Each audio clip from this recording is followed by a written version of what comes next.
आज का सेशन जैसे कि तैमूर भाई आपने बताया अभी अभी कि ये हमारे सेशन 3 है। और सिलसिला ताजिया, चिश्तिया ताजिया, मतलब कि हुजूर बाबा ताजुद्दीन नागपुरी रहमतुल्लाह अलैह से चलने वाला जो सिलसिले थे, उन्होंने जिस तरह फरमाया था, बहुत सारे लोगों को उनका फैज बटा। और उनमें से जो एक कड़ी, एक लड़ी जिसको हम पकड़ के इन 3 सेशंस में स्टडी करते आए हैं, वो ये लड़ी है जो कि हुजूर बाबा कादिर औलिया तक उनका फैज आया। ताज बाबा रहमतुल्लाह अलैह का फैज बाबा कादिर औलिया विजयनगर के जो एक बुजुर्ग जिनका जिक्र हमने पिछले सेशन में किया था, उनकी सवाना उम्री पे भी कुछ कोशिश की थी, डिस्कशन की। वहां से किस तरीके से जो है वो साउथ इंडिया के एक साहब फ्रॉम वो किस तरीके से वहां पे पहुंचते हैं, कादिर बाबा औलिया से किस तरीके से वो फैज हासिल करते हैं। और ना सिर्फ फैज हासिल करते हैं बल्कि कादिर बाबा औलिया की टीचिंग्स और उनकी डिस्कशंस और उनकी कॉन्वर्सेशंस को किस तरीके से आर्काइव किया जाता है, रिकॉर्ड किया जाता है। तो आज का सेशन जो हमारा सेशन नंबर 3 है, तो उसकी शुरुआत करूंगा मैं ये कह के कि जलाल, जमाल और कमाल, हमने टॉपिक 3 सेशंस जो डिवाइड किए थे, तो किस तरीके से वो लड़ी और कड़ी आज आप देखेंगे कि हुजूर बाबा ताजुद्दीन औलिया नागपुरी से चलते हुए बाबा कादिर औलिया जाने औलिया रहमतुल्लाह अलैह से होते हुए बाबा मोहम्मद उबैदुल्लाह खान दुरानी तक पहुंचती। हम गुज़श्ता 2 हफ्तों में जो बात हमने डिस्कस करने की कोशिश की और जिसपे थोड़ी सी गालिबन कॉन्वर्सेशन जिस तरफ मैं चाहता था कि बार बार आए, वो फुकरा के हवाले से बात थी। और शायद हमारे व्यूअर्स और नाजरीन और सामीन को इस बात की कुछ थोड़ी सी गालिबन अवेयरनेस कहें, बल्कि it's open forum and discussion के। एक तो हमारे यहाँ तरीक़त, अहले तरीक़त होते हैं बुजुर्ग, जो कि सिलसिले से उनका ताल्लुक होता है किसी स्पेसिफिक सिलसिले, और फिर जो है वो फुकरा होते हैं। फुकरा जो होते हैं वो जैसे कि पहले भी बताया और पहले भी डिस्कस किया हमने, हयात कादिर की ही रोशनी में जो किताब हमारी स्पॉटलाइटेड बुक है फॉर द पास्ट 3 सेशंस, हयात कादिर की रोशनी में किस फुकरा जो होते हैं वो चारों सलासिल के अंदर अगले को जो भी मुरीद या जो भी तालिब उनके पास पहुंचता है, उसको उनके कैपेसिटी और उसकी तबीयत और आई थिंक दैट प्रोसेस जिसकी हम लास्ट वीक भी बात कर रहे थे, उस प्रोसेस के हवाले से उनको बैत किया जाता है। हम आज जो बात करेंगे वो हजरत बाबा कादिर औलिया से फैज हासिल करने वाले बाबा मोहम्मद उबैदुल्लाह खान दुरानी की। ये शबी मुबारक है, बड़ी नायाब शबी है जो कि बाबा कादिर औलिया के दरबार विजयनगर की है। And this is when Baba Durani रहमतुल्लाह अलैह had been taken over there. और इसकी अभी मैं थोड़ी सी मजीद तमीद करूंगा। ये 1948-49 की शबी मुबारक है तैमूर भाई। और बाबा दुरानी जो है उनको वहां पे स्ट्रेचर पे ले जाया गया था। इनको स्ट्रेचर पे ले जाया गया था। इनको he had contracted severe case of malignant malaria, और इनको कुछ और भी साथ में बीमारियां हो गई थी। इनको जो है वो कादिर बाबा के दरबार में, आस्थाने में विजयनगर स्ट्रेचर पे ले जाया गया था। और फिर वो इवेंचुअली वो सारी चीजें माशाल्लाह सेहतयाबी और फैज़याबी की तरफ आए, और ये शबी उसके बाद की है। बाबा दुरानी रहमतुल्लाह अलैह की बर्थ जो है वो 1907 में होती है जिनाब। और आंध्रा के सूबे में, साउथ इंडिया में उनकी पैदाइश होती है। आपके वालिद साहब जो थे वो खान बहादुर हबीबुल्लाह खान दुरानी उनका नाम था। वो एक बहुत ही प्रोमिनेंट किस्म के स्कॉलर और सिविल सर्वेंट भी थे। वालदा माजिदा की तरफ से बाबा दुरानी रहमतुल्लाह अलैह जो है, बाबा जान मैं कहूँगा उनको कॉन्वर्सेशन में, वालदा माजिदा की तरफ से बाबा जान जो है वो सादात गेसू दराज, हजरत गेसू दराज बंदा नवाज खानदान से कड़ी मिलती है जाके। और आपने स्कूल स्टार्ट किया था, प्राइमरी एजुकेशन स्टार्ट की थी, because came from a very learned family. और बहुत सारे मतलब है भाई बहनों में से जो है वो सबका शोबा तालीम से बहुत ज्यादा बल्कि लगाव भी था सबका। और उसी में आपने जो है वो एज 5 और 6 में जो है वो शुरुआत की थी स्कूल की। इसमें कुछ इंटरेस्टिंग पैरेलल्स हैं जो कि मैं कहना चाहूंगा। जैसे लास्ट वीक भी बाबा कादिर औलिया की जब हम बात कर रहे थे तो उनकी भी पैदाइश के कुछ अरसे बाद उनको उनकी उनकी देखभाल करने के लिए एक खातून जो है वो अचमा जिनका हमने जिक्र लास्ट वीक किया था, इसी तरीके से बाबा जान की पैदाइश के बाद बाबा जान की वालदा माजिदा जो है वो बहुत बीमार हो जाती हैं और इसी तरीके से उनकी भी परवरिश करने के लिए उनकी दाई के हिसाब से एक सेदू नाम की खातून जो है उनको रखा गया था।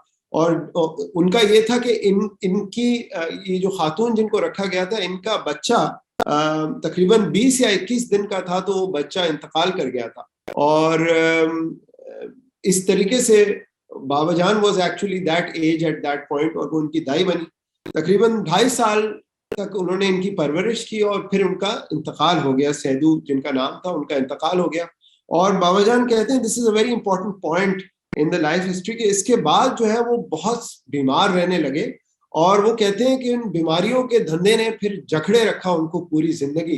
वी विल ऑल्सो सी आगे जाके कि किस किस किस्म की बीमारियां जो है वो आप को हुई यूथ में जनाब।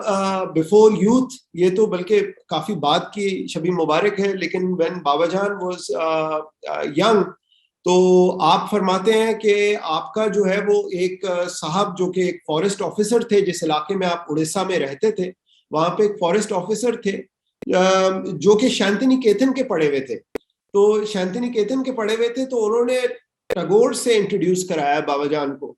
और बाबा जान कहते हैं कि at that was the beautiful time at that age, very early years when Baba Jan was introduced to Tagore. और वो कहते हैं कि आउटवर्ड से इनवर्ड की तरफ, जाहिरी जिंदगी से कुछ बातिन की तरफ टैगोर को पढ़ने से सबसे पहले बाबा जान का जो है वो कुछ एक सफर बातिन की तरफ शुरू होता है। और उसी के कुछ अरसे बाद की बात है कि आप अलीगढ़ में हाई स्कूल में जो है वो तालीम हासिल कर रहे थे और वहां पे जाने आने में साउथ इंडिया से चूंकि आप अलीगढ़ तक आते जाते थे, आपके वालिद साहब मोहम्मद हबीबुल्लाह खान, मौलवी हबीबुल्लाह खान दुरानी साहब का हुक्म था तमाम भाइयों को कि आप जाते हुए और आते हुए, समर वेकेशंस पे जाते हुए और आते हुए नागपुर पे रुक के ताज बाबा को आप सलाम करेंगे। तो ये आते जाते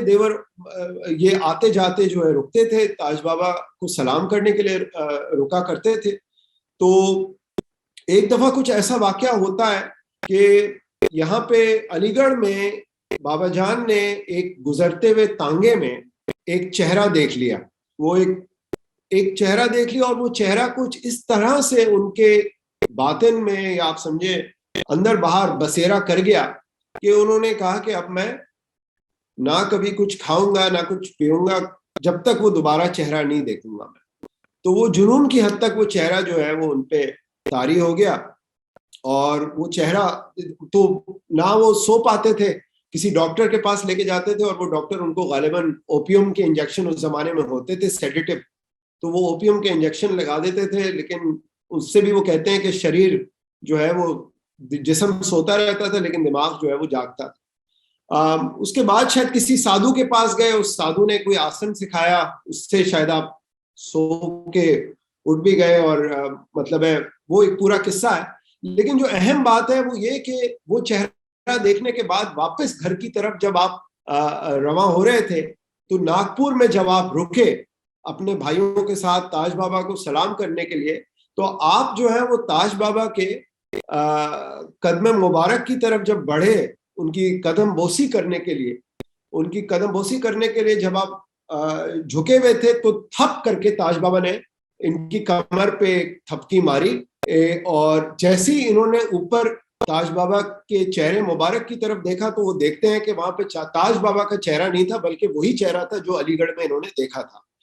तो यहाँ पे बाबा जान फरमाते हैं कि जो है वो हकीकत और मिजाज की यूनिशन हो जाती है और आपको एक्चुअली 2 से 2.5 साल तक जज्ब तारी हो गया था।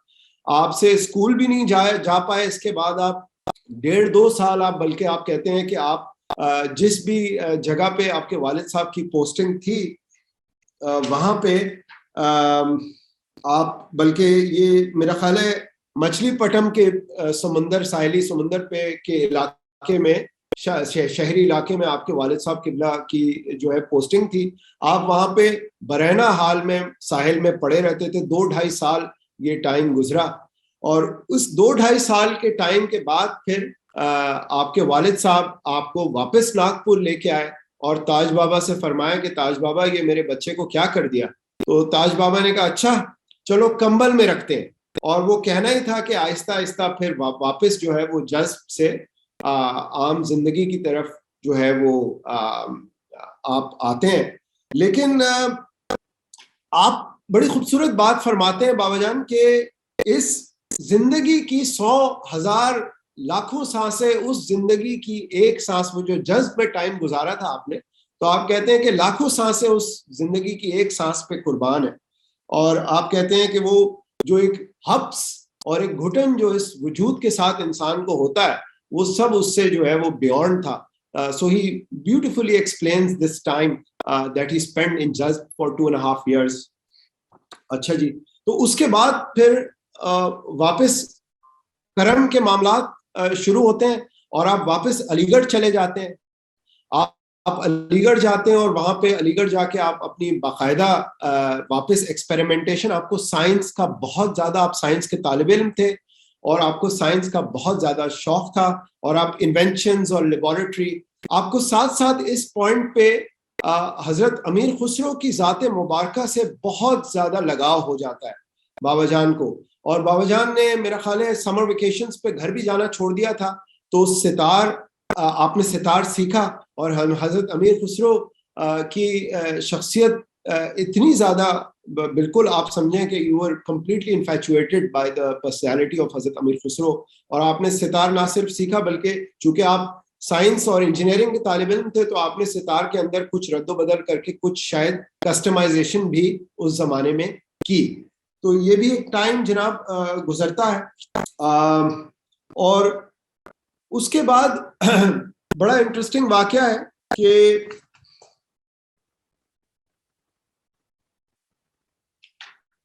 आप जो है वो, आपको फिर किस्म जो है वो बीमारी हो जाती है। आप टीबी, आपको टीबी हो गई थी, और टीबी के इलाज के चक्कर में, और वो टीबी गालिबन चार मुख्तलिफ किस्म की टीबी आपको हो गई थी।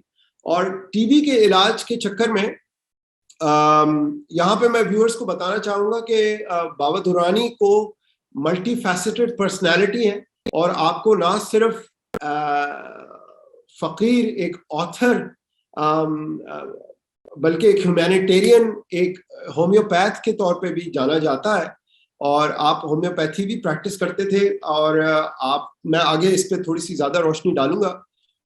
आपके तवस्सुल से आज भी पूरे पाकिस्तान में एक web of homeopathic, free homeopathic इलाज का एक नेटवर्क है जो कि आपके मुरीदीन चलाते हैं। तो होम्योपैथी का सिलसिला भी मैं आपसे यहाँ पे अर्ज करूं कि आपको बहुत शदीद दोबारा बीमारी हो गई थी, this is in his youth. और इस पॉइंट पे आपको एक डॉक्टर साहब जो है उन्होंने कुछ इलाज दिया था। डॉक्टर नामी उनका नाम बताया जाता है। और उन्होंने आपको जो है वो कहा कि अच्छा चलो ये एक पुड़िया हमारी भी खाते जाओ, तुम जा तो रहे हो, तुम्हारी इतनी हालत खराब है। लेकिन और बाबा जान ने जब वो होम्योपैथी से इलाज हुआ तो आप बिल्कुल आपकी तबीयत बिल्कुल सही हो गई, और उस बीमारी का नामो निशान गालिबन बिल्कुल मिट गया। आप जो है वो डॉक्टर नामी के पास गए और आपने कहा कि अल्लाह के हुक्म से, आपके वसीले से मुझे नई जिंदगी मिली है और मैं आपका गुलाम हूँ, तो आप मुझे ये काम होम्योपैथी का फन जो है आप सिखा दीजिए। तो डॉक्टर नामी ने आपको कहा कि आप पहले जाके वुजू करके कुरान शरीफ लेके आए और उस पर हाथ रख के कसम दिलवाई कि अगर तो ये काम सीखोगे तो इसको उतने ही पैशन से और उतनी ही ऑब्लिगेशन से करेंगे जिस तरह हर चीज दुनिया की आप करते आए हैं। तो आपने कसम आपने जो है वो कसम उठाई। और उसके बाद बड़ा इंटरेस्टिंग वाकया है कि आप जो है वो आप रुड़की चले जाते हैं। रुड़की गालिबन जो है वो अलीगढ़ कॉलेज के हवाले से कुछ आप रुड़की चले जाते हैं काम से, और रुड़की के पास ही हजरत साबिर पिया रहमतुल्लाह अलैह का मज़ार मुबारक है।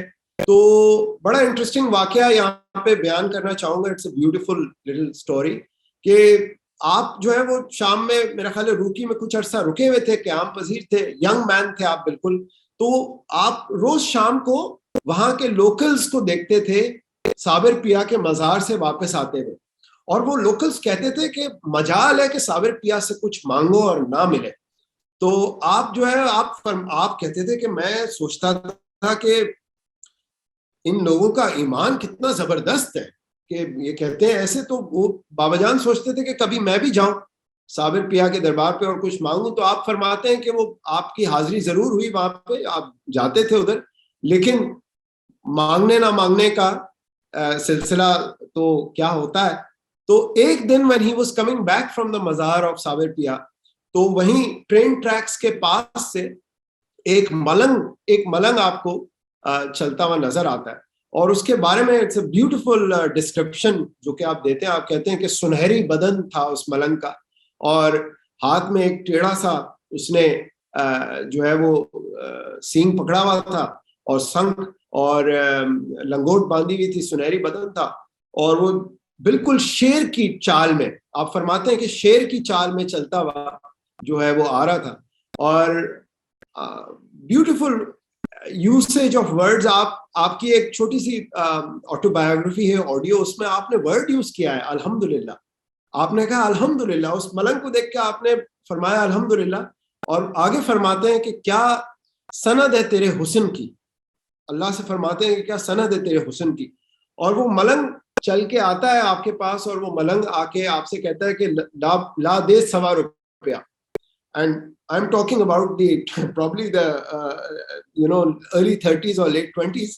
तो ₹1.25 आपसे उस वक्त वो मलंग मांगता है। तो आप फरमाते हैं कि बाबा जाओ अपना काम करो। तो वो मलंग कहता है कि अच्छा, साबिर पिया से डॉक्टरी की सनद लेके आ रहा है और फीस नहीं देगा। तो इस पे बाबा जान बड़ी खूबसूरत बात फरमाते हैं कि बिन मांगे मिले मोती, मांगे मिले ना भीख। तो यहाँ से किस तरीके से आप क्योर होते हैं होम्योपैथी से, और उसके बाद किस तरीके से फैज बाबा ताजुद्दीन का फैज और फिर साबिर पिया के दर से होम्योपैथी किस तरीके से लिंक्ड है। It's a beautiful intertwining of these happenings that is happening over here. उसके बाद आप चले जाते हैं जनाब, आपको एक स्कॉलरशिप मिलती है शेफील्ड इंग्लैंड में।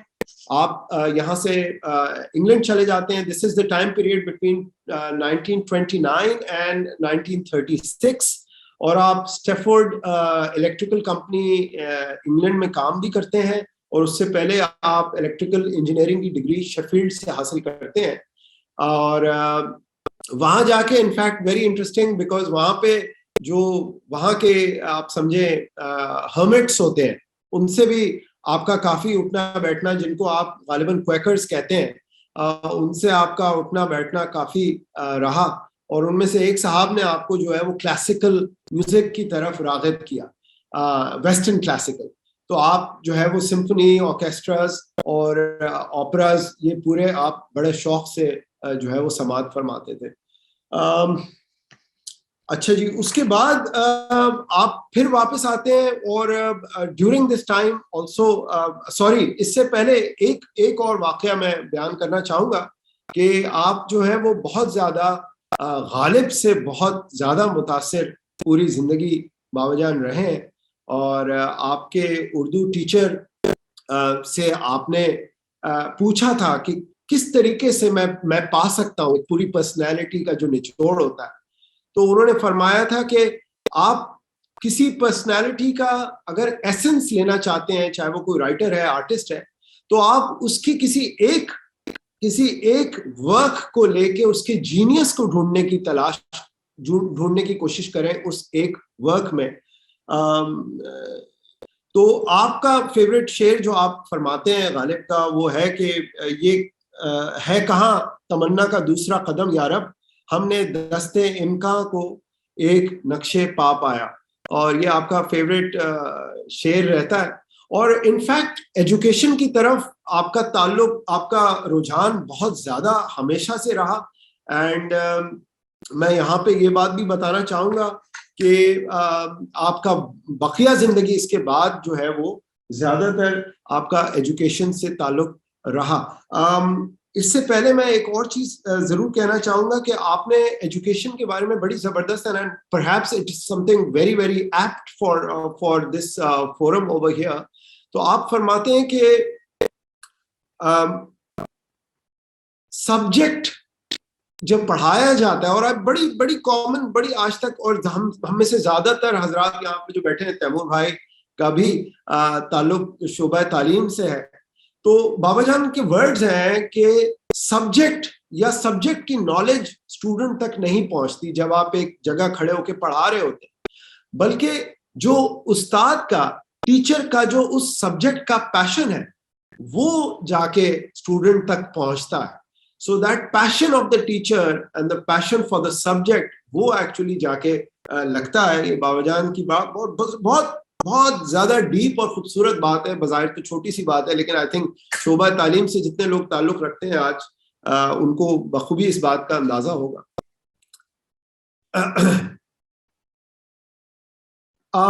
आप फिर दोबारा बीमार होते हैं, और इस दफा जो है वो आप को मैंने जैसे पहले भी बताया कि आपको मैलिग्नेंट मलेरिया हो जाता है, और मैलिग्नेंट मलेरिया के बाद आपको आप जो है वो हजरत बाबा कादिर औलिया के दरबार में पेश किया जाता है, जहाँ पे आप एक स्ट्रेचर के अंदर ले जाए गए थे, और फरमाते हैं कि आप पड़े रहते थे एक कोने में, और बाबा कादिर आते जाते अपनी एक खूबसूरत चांद जैसे चेहरे से बस एक स्माइल शायद दूर से आपको करते थे, एक नजर आपकी तरफ देखते थे, फिर चले जाते थे, फिर आते थे।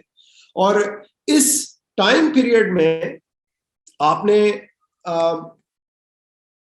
मैं इस पे वापस आऊंगा, इस टाइम पीरियड में ये भी एक शबी मुबारक है बाबा दुरानी की ही। इनफैक्ट आप बिल्कुल एक टाइम ऐसा भी गुजरा बिफोर मेरा ख्याल है आप यूके माइग्रेट किए, कि बिल्कुल एक साधु से रिजेम्बलेंस आपकी देखी जा सकती है। और इसी साथ में हुजूर बाबा कादिर औलिया के दरबार में जो आप पे गुजरी, द होल हैपनिंग्स जो आपके अंदर हुई, वो आपने एक किताबचे की सूरत में, एक छोटी किताब है जिसका नाम है विदरी साधु, और विदरी साधु के अंदर आपने वो सारी मलफूजात, सो दिस इज विदरी sadhu is more like a कैफियत किताब, और it is a recording of certain emotions, certain sentiments and certain feelings that Babajan actually went through। और जिंदगी और मौत के दरमियान एक अजीब सी जगह पे वो कहते हैं कि मैं था, और एक सांस या इधर या एक सांस उधर, और उसी के अंदर इन्होंने ये किताब, बल्कि इन्होंने अपने नेफ्यू को ये किताब डिक्टेट की थी, और कहा जाता है कि ये एक ही सांस के अंदर डिक्टेट हुई हुई किताब है। विदरी साधु मेरा ख्याल है तकरीबन मेरा ख्याल है 60 करीब 60 पेजेस की किताब है, और ये एक ही सांस में आपने डिक्टेट की थी, और अंग्रेजी की किताब है। इसके अंदर से मैं एक छोटा सा पीस आपको पढ़ के सुनाना चाह रहा था। क्या मैं अभी पढ़ूं या आगे जाके पढ़ूं? तैमूर भाई आप जैसा बोले। अभी पढ़ दे। जी, मुझे लगता है कि अभी शायद इसका वो इंटरेस्टिंग वो रहेगा। अंग्रेजी जरूर। इसका मैं एक एक्सर्प्ट आपको पढ़ के सुना रहा हूँ। पेज नंबर 25 है विदरी साधु का। तो फरमाते हैं कि दो it was the great day of great happiness, yet a deep and heavy sadness was creeping into my heart. I walked over to the hall of audience, where to my surprise I saw a number of wild looking fakirs standing in a ring, beating their flat drums in a strange rhythm and swaying their bodies to the rhythm. Their long loose hair was strewed all over their faces and shoulders, and yet I could see the reflection of the smoking torches that illuminated the hall gleaming in their eyes and piercing through the masses of black hair swaying before their eyes. I sat down in a dark corner and closed my eyes. I felt very uncomfortable when I noticed that my heart was thumping in exact resonance to the thud of the flat drum, and the tempo went on growing faster and faster. The fakirs started to dance a wild dance with the tempo. The chains on their legs were jingling, and the sound was cutting into my heart like the sudden thrust of a sharp knife. As though this was not enough, they started to chant a mantra. ला इलाहा इल्लल्लाह। तो ये एक छोटा सा accept था जो कि मैं विदरी साधु से आपको पढ़ के सुनाना चाह रहा था। विदरी साधु के बाद आप पेशावर तशरीफ ले जाते हैं, और पेशावर जाने के लिए आप पेशावर से पहले मैं कहना चाह रहा था कि आप 1951 में अलीगढ़ यूनिवर्सिटी के हेड ऑफ डिपार्टमेंट भी मुकर्रर हुए, इंजीनियरिंग, इलेक्ट्रिकल इंजीनियरिंग डिपार्टमेंट के। बल्कि ये डिपार्टमेंट आप ही ने क्रिएट किया था, आप ही ने फॉर्म किया था, फाउंड किया था इनफैक्ट। और उसके बाद 1954 में 3-4 साल बाद आप जो है वो पाकिस्तान तशरीफ ले आते हैं और आप पेशावर आते हैं। और पेशावर, बल्कि ये बाबा कादिर औलिया का हुक्म था कि आप पेशावर तशरीफ लेके आए। और यहाँ पे आने का बड़ा इंटरेस्टिंग एक कुछ वाकयात हैं कि आप कैसे आते हैं, और आपको साथ साथ जैसे ही बाबा कादिर औलिया का हुक्म होता है कि आप पाकिस्तान तशरीफ ले जाएं, तो फुकरा के यहाँ जो हमारे सामीन सुन रहे हैं, यूजुअली जब फैज दिया जाता है, फैज हासिल किया जाता है, तो उमूमन कुछ को जो है वो जाके जिसको हम आम जुबान में तरीक़त और हकीकत की जुबान में अहले दिल जो है इसको ड्यूटी कहते हैं, कि ड्यूटी दे के बिठा दिया जाता है कि किसी जगह जो है वो मुकर्रर कर दिया जाता है कि उस जगह बैठो। तो विजयनगर से आपको, इनफैक्ट इंडिया से, आप अलीगढ़ में आप प्रिंसिपल थे, आपको पाकिस्तान भेजा गया। और पाकिस्तान में भी आप you had the opportunity of Peshawar engineering college के अंदर आपको चेयर के तौर पे बुलाया गया। लेकिन जब तक आप पाकिस्तान पेशावर आए तो पता चला कि वो पोजीशन किसी जर्मन को दे दी गई। तो खैर, आपके पीरो मुर्शिद का हुक्म था, आप तो आ चुके थे, तो आपने अपने एक दोस्त को कहा 4 सदे में कि आपके साथ मैं मिलके रहूंगा और हम जिंदगी इस तरह ही होम्योपैथी की प्रैक्टिस से कुछ कर लेंगे। लेकिन उसी 2 दिन बाद पता चला कि वो जर्मन साहब जिनको वो अपॉर्चुनिटी दी गई थी, ऑफर दी थी, उन्होंने पता नहीं क्या हुआ, उनकी चेंज ऑफ लाइफ में चेंज ऑफ इवेंट्स क्या हुए, उन्होंने वो टिकट भी वापस कर दिया, पैसे भी वापस कर दिए। उन्होंने कहा मैं नहीं आ रहा। तो यहाँ पे फिर जो है वो जो पेशावर इंजीनियरिंग कॉलेज के लिए उनको, बाबा जान को इनफैक्ट जो है वो बिल्कुल उन्होंने अपनी वो पोजीशन संभाली। 1960 में मैं यहाँ वापस जाना चाह रहा था।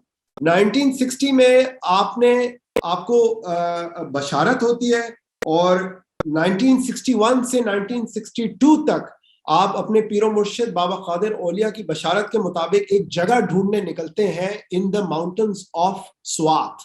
तो पेशावर से जब भी आपके पास फ्री टाइम होता है, आपको एक बशारत होती है, एक जगह दिखाई जाती है, उस जगह की कुछ निशानियां दिखाई जाती हैं। उस जगह की एक निशानी एक बहता हुआ चश्मा है जो कि एक स्ट्रेट रॉक वॉल के अंदर से पानी बह रहा है। तो आप कई साल जो है वो ढूंढते रहते हैं। और फिर इंटरेस्टिंग सरप्राइजिंग बात है कि स्वात में आपको एक यूरोपियन नेशनैलिटी के साहब मिलते हैं जिनको हम बाबा जान के मुरीदीन जो है वो माइकल बाबा के नाम से जानते हैं। और वो जो है वो आपको बताते हैं, माइकल बाबा बताते हैं कि I have seen such a place in the mountains. और उस जगह जब आप पहुंचते हैं तो आप उस रॉक वॉल को देखते हैं और आप हूबहू वही बशारत है। और आप अपने पीरो मुर्शिद बाबा कादिर औलिया रहमतुल्लाह अलैह के नाम पे जो है वो कादिर नगर आबाद करते हैं। 1963 की ये प्लैक लगी हुई है। This is a black and white picture. ये कादिर नगर ढूंढते हुए और कादिर नगर की इस्टेब्लिशमेंट के आसपास की कुछ तस्वीर है, आप देख सकते हैं। यहाँ पे आपके चंद एक मुरीदीन है एक्सट्रीम लेफ्ट पे जो हैं, उनको आमतौर पे बाबा जान के मुरीदीन पाशा भाई के नाम से जानते हैं। पाशा भाई जो है वो बाबा के आप समझें कि नायब समझें या सबसे ज्यादा खिदमत जो अपनी जिंदगी को पूरा झोंक दिया बाबा दुरानी की खिदमत में, वो पाशा भाई हैं। उनके बराबर में जस्टिस समदानी साहब हैं, वो भी बहुत मशहूर पर्सनैलिटी है पाकिस्तान की लॉ हिस्ट्री में, वो भी आपके मुरीदीन में से उनका ताल्लुक था। कादिर नगर is also a very interesting place for those who want to go and see. In fact, ये पीर बाबा का जो मज़ार है बुनैर के अंदर, पीर बाबा से तकरीबन 5 से 6 किलोमीटर की मुसाफत पे एक जगह है। और वेरी इंटरेस्टिंग टू से दिस, लास्ट वीक हम लोग जो है वो रिसाइकलिंग की बात कर रहे थे। चूंकि बाबा जान इंजीनियर हैं और आपने पूरा कादिर नगर जो है वो स्क्रैप मटेरियल से बनाया, ये बड़ी इंटरेस्टिंग बात है स्ट्रक्चरल इंजीनियर और आर्किटेक्ट के हवाले से भी, आर्किटेक्चर के हवाले से भी, कि पूरा जो है वो उसी वक्त सुना है कि कोई यूएस का कोई एक बेस था जो कि डिसअसेंबल हुआ था और उसका बहुत सारा मटेरियल जो है वो पेशावर के जंक यार्ड्स में और स्क्रैप मार्केट्स में जो है वो मौजूद था। इनफैक्ट आप जब कराची भी तशरीफ लाते थे तो दोपहर में आपका यही मशगला होता था कि आप शेरशाह की मार्केट में पाए जाते थे in the 70s and 80s। और कराची के बारे में बड़ी खूबसूरत बात भी आप हमेशा से कहते हैं कि कराची अजब शहर है, यहाँ पे सब मिल जाता है। और ये आपको मैं तस्वीर इसीलिए दिखाना चाह रहा था कि ये तैमूर भाई एंगल आयरन बहुत मेजर हिस्सा है कादिर नगर की, आप समझे कंस्ट्रक्शन का हिस्सा है। एंगल आयरन पे उन्होंने पूरी पूरी जगहें बनाई हुई हैं। कादिर नगर पे में जो है वो ना सिर्फ आपका हुजरा है बल्कि आपकी रेजिडेंस भी वहां पे है और आपका एक वर्कशॉप जो कि आज तक उसी हाल में टूल्स के साथ वहां पे मौजूद है। ये वली मस्जिद है जो कि आपने तामीर फरमाई कादिर नगर के अंदर। और वली मस्जिद जनाब, मैंने बहुत छोटी छोटी चीजें कोशिश की हैं कि मैं जमा करके कुछ एक व्यूअर्स को सेंस दे सकूं। This is a beautiful place Kadir Nagar, nested in the middle of the mountains. ये वो चश्मा है जिसका मैं आपसे जिक्र कर रहा था जी, स्ट्रेट रॉक वॉल पे। और ये बिस्मिल्लाह उसके ऊपर जो लिखा हुआ है, ये बिस्मिल्लाह एक खास तर्ज से लिखा हुआ है। अगर आप हमारे सामीन और नाजरीन देखते हैं कि मैं जब ये प्रेजेंटेशन शुरू करता हूँ उसके शुरू में भी ये बिस्मिल्लाह की प्लैक जो है वो लगी हुई होती है। ये इनफैक्ट पेंटिंग है जो कि सादिकैन साहब ने, the artist Sadequain had actually presented, signed and presented to Baba Jan. ये बिस्मिल्लाह एक खास तर्ज से है और बाबा दुरानी रहमतुल्लाह अलैह का पूरा जो हल्का अहबाब है वो इस बिस्मिल्लाह को बहुत हम लोग किताबों में भी और हर जगह यूज करते हैं।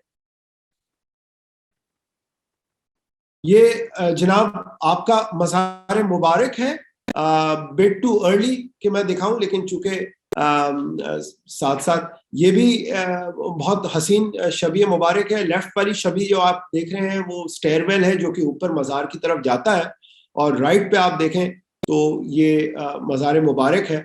और इस मज़ार की स्ट्रक्चर के हवाले से भी बहुत खूबसूरत बातें, जो कि सेशन चूंकि छोटा पड़ जाएगा कम है, but a lot of recycled and used material. In fact मज़ार मुबारक के ऊपर जो मोज़ेक का काम हुआ है वो पेशावर के बाड़े के टूटे बर्तनों को जोड़ के वो मोज़ेक बनाया हुआ है। कादिर नगर जो पीर बाबा में कादिर नगर, स्वात में पीर बाबा में कादिर नगर जो है, वहां की एक अहम जो बात है वो है कैक्टस हाउस। आप क्लासिकल म्यूजिक के साथ साथ बहुत सारी चीजों के साथ साथ, जैसे कि मैंने कोशिश की है कि कुछ थोड़ा सा बता सकूं अबाउट बाबा जान पर्सनैलिटी, आपको कैक्टसेस का बहुत ज्यादा शौक था। और आप उमूमन, लिखा हुआ एक और तहरीर में लिखा हुआ कि आप उमूमन नर्सरीज जाते थे तो वहां पे आपको फूल वाले पौधे बेचने की कोशिश करते थे नर्सरी वाले, और आप कहते थे कि बाबा फूल वाले पौधे तो सब खरीदते हैं, कांटे वाले दिखाओ। तो and this says so much about the फकीर एंड द फकीर का जो मिशन होता है, जो कि तामीर शख्सियत के हवाले से होता है। और बेशक ये फरमाते थे कि बेशक ये एक कांटों से भरा हुआ पौधा है लेकिन साल में एक दफा फूल जरूर देता है। और आपकी बड़ी खूबसूरत इस तरह की छोटी छोटी बड़ी प्रैक्टिकल किस्म की आपकी loving personality, radiating loving personality जो है वो आपके अक़वाल में भी बहुत ज्यादा जो है वो आपको देखने को मिलती है। ये लंगर का सिलसिला जो कि जैसे कि मैं कोशिश कर रहा हूँ कि लड़ी साथ साथ कादिर बाबा से भी मिलाऊं, जैसे कि आप लास्ट टाइम भी मैंने आपको बताया था कि वहां पे भी विजयनगर के दरबार में भी खाना खिलाने को अटमोस्ट इंपॉर्टेंस दी जाती थी। इसी तरीके से शुरू दिन से कादिर नगर की फाउंडेशन और फॉर्मेशन के जमाने से ही बल्कि लंगर का सिलसिला चलता है। हयात कादिर के बारे में मैं आपको पहले भी बता चुका हूँ। This is recording of the life events of हजरत बाबा कादिर औलिया, जो कि बाबा जान ने तहरीर फरमाई। कुछ और किताबें हैं जिनका ज्यादा अवामुन्नास तक वो नहीं है रसाई, मगर उनका जिक्र मैं करता चलूं। कुन फयकून एक किताब है जो कि वो भी अक़वाल पे इरशादात गिरामी जो बाबा कादिर औलिया के थे उसी पे मबनी है। और एक और किताब बड़ी खूबसूरत किताब है, चार इस्लाम।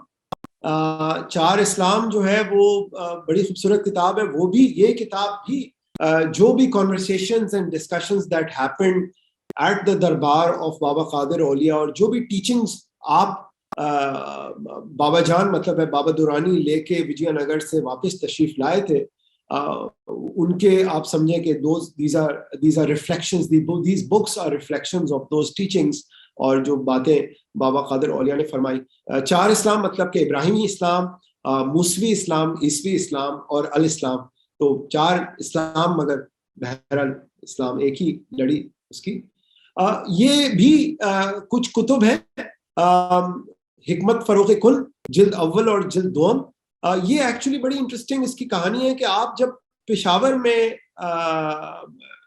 आपकी सिटिंग्स हुआ करती थी, और उसमें जो है वो हर वॉक ऑफ लाइफ के लोग आते थे, और उन सिटिंग्स में देवर डिस्कशंस। उन मजालिस में जो है वो बज़ाहिर कोई दर्स और तदरीस का मामला नहीं होता था, उसमें बल्कि कॉन्वर्सेशंस इनकरेज की जाती थी, और उनकी बहुत सारी ऑडियो रिकॉर्डिंग्स भी ऑनलाइन मौजूद है। उनमें से जो रिफ्लेक्शंस होती थी वो उनको आहिस्ता आहिस्ता जमा करके छोटे छोटे रिसालों के सूरत में पब्लिश किया गया, और उसमें बहुत सारे रिसाले जो है वो बिस्मिल्लाह के 8 तबक जैसे। तो ये हिकमत फरोग़ कुन भी आपकी सारी जो छोटे छोटे वो रिसाले थे, किताबचे, उनका जमा करके हिकमत फरोग़ कुन। एक और शबीह मुबारक। आपके मुरीदीन में से मैं जिक्र करता जाऊं, अव्वल दर्जे पे सबसे ज्यादा जिक्र पाशा भाई का होता है। पाशा भाई जिनका नाम है मोहिउद्दीन अहमद पाशा, मोहिउद्दीन पाशा। और आप जो है वो आप अलीगढ़ में आपकी मुलाकात बाबा जान से होती है, एंड आप भी शोबा तालीम से आपका भी ताल्लुक रहा। और आपने, जैसे कि मैंने बताया, कि आपने जिंदगी को ये नहीं देखा कि मेरी जिंदगी क्या है, बल्कि पूरी जिंदगी पीर मुर्शिद की खिदमत में और हाजिरी और हुजूरी में पूरी जिंदगी आपने गुजार दी। आपका विसाल 1980s के अंदर हो जाता है, और आप समझे कि सबसे बड़ा एजाज ये हासिल है कि बाबा जान ने अपने बिल्कुल सराने में, अपने बिल्कुल बराबर में, अपने मज़ार मुबारक में पाशा भाई की जो है कब्र मुबारक वहीं पे बनवाई। स्क्वाड्रन लीडर वलीउद्दीन साहब है, जो कि बहुत खूबसूरत पर्सनैलिटी। और आप देखेंगे कि बाबा जान के बहुत सारे मुरीदीन में से, फॉलोअर्स में से तहरीर और तदरीस का सिलसिला बहुत बहुत कॉमन हुआ। तो आप एयरफोर्स में होते थे, मगर तहरीर और तदरीस का सिलसिला, आप भी विजयनगर, आप उन खुशनसीबों में थे जो कि विजयनगर के दरबार में आपकी हाजिरी हुई, बल्कि आप गालिबन सबसे पहले जो है वो वहां से वापस आए, और इनफैक्ट बहुत सारे रिफ्लेक्शंस आपने साथ साथ बाबा जान के किए। इनफैक्ट वो छोटे किताबचे और जो मैगजीन्स, जो मैं बुकलेट्स की बात कर रहा था, उनको मलफूज करना, उनको जमा करने में वली भाई का बहुत बड़ा हाथ है। वली भाई की ये तहरीर है दुर्रे ऐनी, जैसे कि बाबा दुरानी ने बाबा कादिर औलिया की लाइफ हिस्ट्री को रिकॉर्ड किया। इसी तरीके से वलीउद्दीन भाई ने, वली भाई जिस तरह आमतौर पे उनको कहा जाता है, उन्होंने बाबा जान की लाइफ हिस्ट्री को दुर्रे ऐनी के सूरत में महफूज किया। और आपने एक बड़ी जबरदस्त ट्रांसलेशन भी लिखी है जनाब मसनवी की, और उसकी डिटेल्स भी मैं तैमूर भाई आपसे शेयर कर लूंगा। सुबुक सहले मसनवी उसका नाम है। किफायत प्रेस कराची उसको छापता है। तो आप में से अगर जो भी, वो बहुत हसीन 3 जिल्दों पे वो मुश्तमिल है।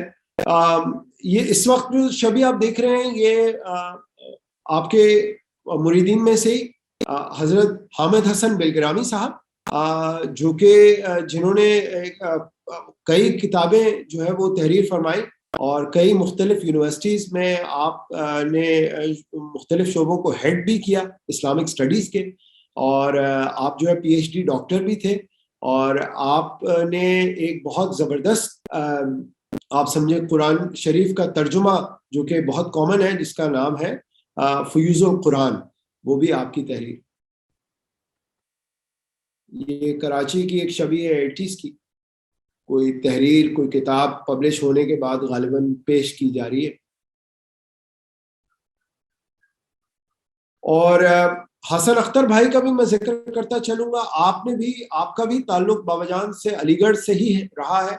आप उम्र में काफी छोटे थे, मगर आपने भी, इनफैक्ट आपने हयात कादिर की पहली इंग्लिश ट्रांसलेशन आप ही ने लिखी, जो कि आपने मदीना मुनव्वरा में जाके बैठ के वो ट्रांसलेट इनफैक्ट की थी, हयात कादिर की इंग्लिश ट्रांसलेशन। मैं यहाँ पे प्रेजेंटेशन खत्म करूंगा और मैं कुछ, चूंकि 5 बज रहे हैं, तो मैं कुछ चीज़ों को वाइंड अप करना चाहूँगा। मुख्तलिफ चीज़ों के बारे में बात हमने ज़रूर की, लेकिन पेशावर अराइवल के बाद जिन चीज़ों पे बाबाजान जो है वो जिक्र करते हैं, जिनका मेन मैं जिक्र करना चाहूँगा इस वक्त, जिस पे बाबाजान ने बहुत ज़्यादा रोशनी डाली, वो सबसे अहम तो ये कि पहुंचे वे तक पहुंचना जो है वो इबादत है। एक बड़ी खूबसूरत बात है।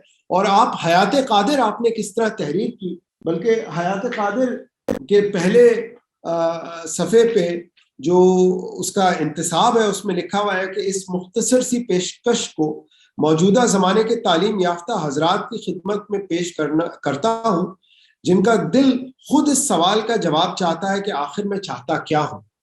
तो सेल्फ रिफ्लेक्शन की बात है सर, और आपकी मुख्तलिफ तहरीरों में यही बात मिलती है। और बल्कि आप, बड़ा खूबसूरत एक छोटा सा वाकया मैं बयान करना चाहूँगा कि आप जब विजयनगर के दरबार में थे तो आप कुछ सोच में थे, तो एक पंडित, बड़ा ज्ञानी पंडित आपके पास आता है और वो पंडित पूछता है कि आप क्यों परेशान हैं।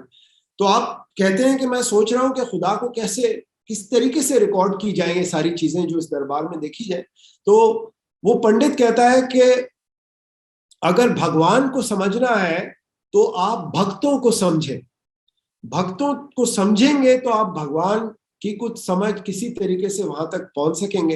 And that was the foundation of Hayat Qadir, कि किसी तरीके से, और इसी पे मैंने जो अभी आपसे इससे पहले भी एक छोटा सा कॉल पेश किया कि पहुंचे वे तक पहुंचना जो है वो खुद एक इबादत है।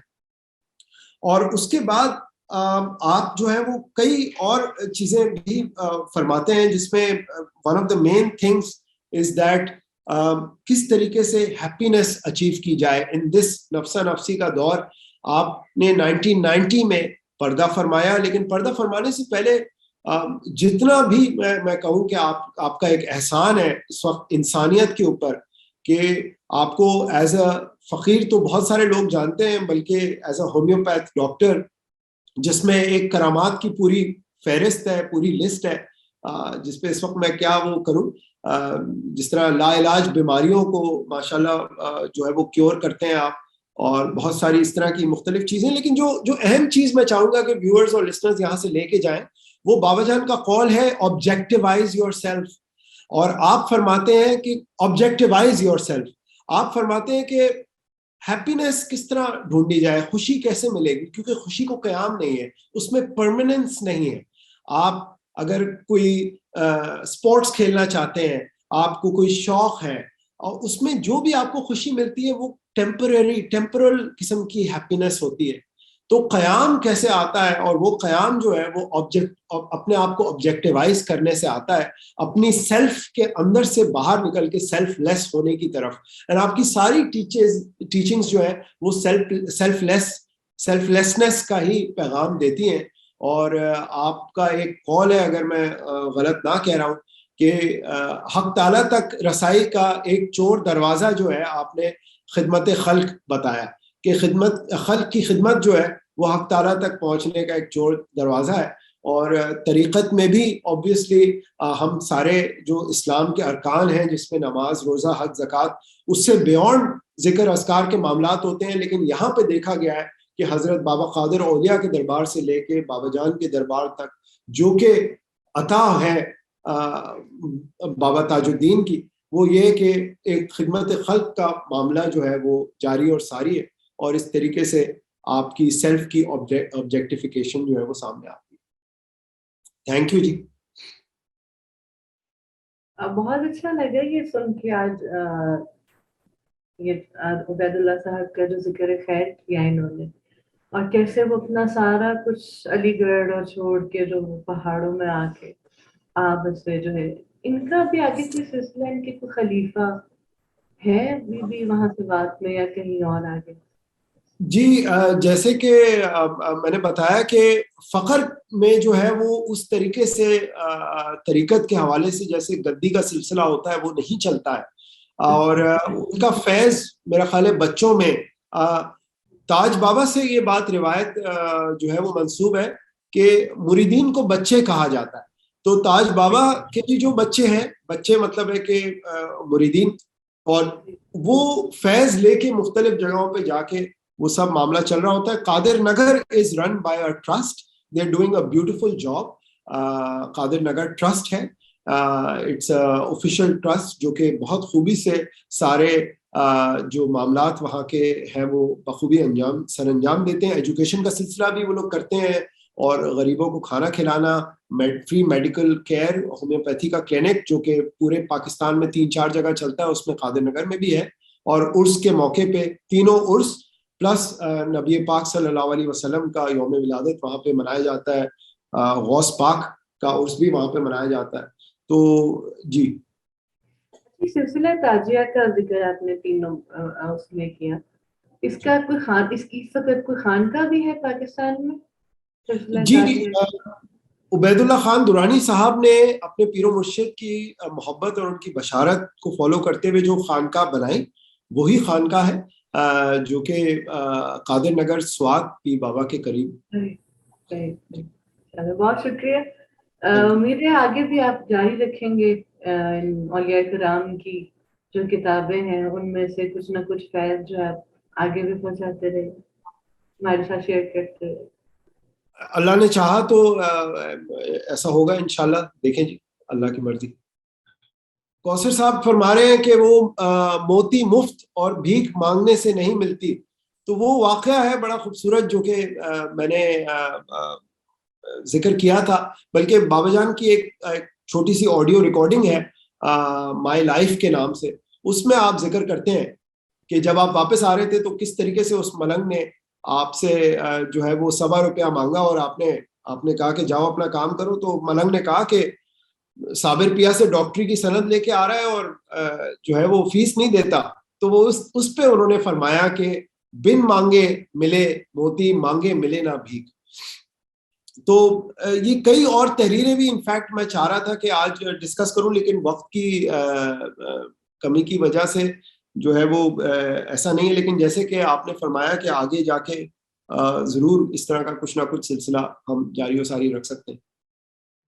जी, सिर्फ शुक्रिया अदा करना है, क्योंकि कुछ ऐसी बातें जो कि आम न सुनने में मिलती हैं और ना कोई इस पे यकीन रखता है। जैसे पिछले दिनों में काफी लेक्चर थे हमारे वहदतुल वजूद पे, वहदतुल शहूद पे, और वो साइंटिफिकली ही कनेक्ट करने की कोशिश हर कोई कर रहा था, जो कि थोड़ा इन ऐसी बातों से दूर है।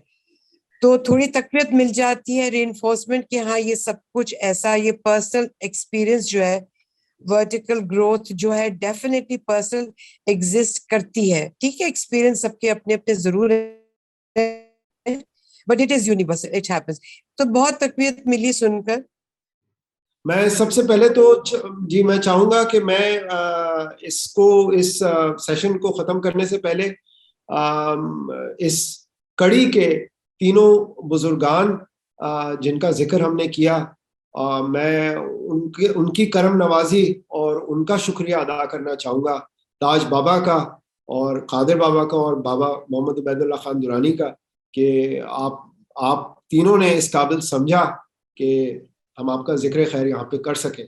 और बिलाशुबा कि ओवैसी निस्बत हज़रत ओवैस करनी रज़ी अल्लाह ताला अन्हु के सदक़े में जो ओवैसी निस्बत हम गरीबों को इस दुनिया में मिली है, उसके हवाले से अल्हम्दुलिल्लाह आपका करम और आपकी रहमतें हर जगह जारी और सारी हैं।